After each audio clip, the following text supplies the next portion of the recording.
तर मुंबईत भगवा घाटचे कार्यकर्ते आणि भाजप आमदार मनीषा चौधरी आणि त्यांच्या कार्यकर्त्यांमध्ये वाद झालाय।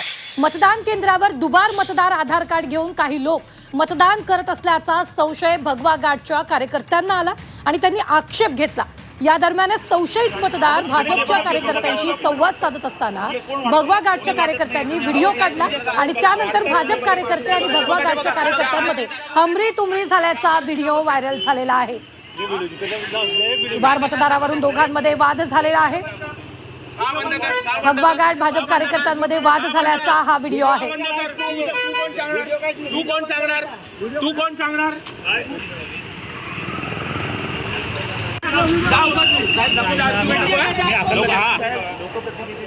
तुम्ही ज्याच्यावर ऐकून घ्या, ज्याच्यावर डाऊट घेतला ती माझ्या आतमध्ये बसलेली गाडी